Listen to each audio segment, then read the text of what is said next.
ഒരു ഹോസ്പിറ്റൽ വിസിറ്റിൻ്റെ ഭാഗമായിട്ട് നമ്മൾ തൃശ്ശൂർ പോയിട്ടുണ്ടായിരുന്നു. അങ്ങനെ ഹോസ്പിറ്റലിലെ കാര്യങ്ങളൊക്കെ കഴിഞ്ഞ് തിരിച്ചിറങ്ങി നമ്മൾ ഫുഡ് കഴിക്കാനായിട്ട് മാമൻ്റെ കട ഉദ്ദേശിച്ചാണ് പോയത്. പക്ഷേ സൺഡേ ആയിരുന്നുകൊണ്ട് കട അവധിയായിരുന്നു. പിന്നീട് തൊട്ടിപ്പുറത്തുള്ള ഒരു വനിതാ കിച്ചണിൽ കയറി. നല്ല ഫുഡായിരുന്നു അവിടുത്തെ. ആദ്യം നമുക്ക് മീൻകറിയാണ് ഒഴിച്ചിട്ടുണ്ടായിരുന്നത്. മീൻകറിയൊക്കെ നല്ല ടേസ്റ്റ് ഉണ്ടായിരുന്നു. അതിൻ്റെ ഒപ്പം ഒരു ക്യാബേജ് തോരനും പിന്നെ മത്തങ്ങയും പയറൊക്കെ ഇട്ടിട്ട് ഒരു എരിശ്ശേരി പോലെയും പിന്നെ അതുപോലെ തന്നെ അച്ചാറും പപ്പടമൊക്കെ ഉണ്ടായിരുന്നു. സ്പെഷ്യലായിട്ട് നമ്മൾ പറഞ്ഞിട്ടുണ്ടായിരുന്നത് മത്തി ഫ്രൈയും അതുപോലെ തന്നെ കൊഴുവ ഫ്രൈയും ആയിരുന്നു. നത്തൽ എന്ന് ഞങ്ങൾ പറയും.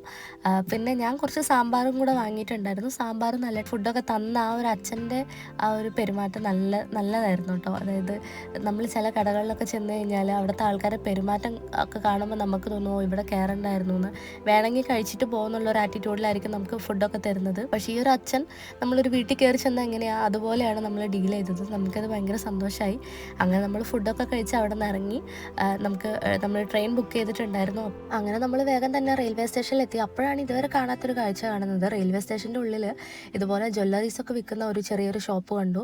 നല്ല ഭംഗിയുള്ള കുറേ കളക്ഷൻസ് കണ്ടു. കമ്മലാണെങ്കിലും മാലയാണെങ്കിലും എല്ലാം നോക്കി. അറിയാലോ, നിങ്ങൾ എൻ്റെ വീഡിയോ കാണുമ്പോൾ ശ്രദ്ധിച്ചിട്ടുണ്ടാവും, ഞാനിങ്ങനെ ഇങ്ങനത്തെ ഓർണമെൻറ്റ്സ് ഒക്കെ കാണുമ്പോൾ നോക്കൽ മാത്രമേ ഉള്ളൂ, എടുക്കലില്ല. കാരണം ഞാനങ്ങനെ ഒരുപാട് സാധനം വാങ്ങി സ്റ്റോർ ചെയ്യുന്ന ഒരാളൊന്നുമല്ല. എനിക്ക് അത്യാവശ്യത്തിനുള്ള സാധനങ്ങൾ ഉണ്ടെങ്കിൽ ഞാൻ പിന്നെ കൂടുതൽ വാങ്ങി കൂട്ടാറില്ല.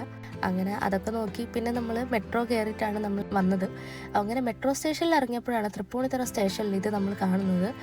ചാക്യാർകൂത്ത്, മോഹിനിയാട്ടം, പടയണി തുടങ്ങിയിട്ടുള്ള കേരളത്തിൻ്റെ തനതായിട്ടുള്ള കലാരൂപങ്ങളുടെയൊക്കെ സ്റ്റാച്ചു ഇങ്ങനെ നിർമ്മിച്ച് വെച്ചിട്ടുണ്ട്. അടിപൊളിയായിട്ടുണ്ട്. ഇത് കാണാൻ നല്ല രസമുണ്ടായിരുന്നു. പെർഫെക്ഷൻ എന്നൊക്കെ പറഞ്ഞാൽ ഇതാണ്. അങ്ങോട്ടും ഇല്ല ഇങ്ങോട്ടും ഇല്ല, പക്കാ സാധനം എന്ന് പറഞ്ഞാൽ പക്കാ സാധനം. നിങ്ങൾ കാണുമ്പോൾ തന്നെ മനസ്സിലാവുന്നുണ്ടാവും. ഇങ്ങനെയുള്ളൊരു റൂമിലാണ് വെച്ചിരിക്കുന്നത്. നമുക്ക് അവിടെ നിന്ന് തൊട്ട് താഴേന്ന് ഫോട്ടോ എടുക്കാം. നമുക്ക് അങ്ങനെ ഒരു സ്റ്റെപ്പ് കയറിയിട്ട് ഫോട്ടോ എടുക്കാൻ പറ്റില്ല, പുറത്തുനിന്ന് ഫോട്ടോ എടുക്കാം. അങ്ങനെ അതൊക്കെ കഴിഞ്ഞ് നമ്മൾ മെട്രോന്ന് മെല്ലെ ഇറങ്ങി നമ്മൾ വീട്ടിലേക്ക് പോയി. നമ്മൾ ആ യാത്ര ചെയ്തതിന് ചെറിയൊരു ക്ഷീണവും പനിയൊക്കെ ഉണ്ടായിരുന്നു. അപ്പോൾ ഇത്രയേ ഉള്ളൂ. അടുത്ത വീഡിയോയിൽ കാണാം.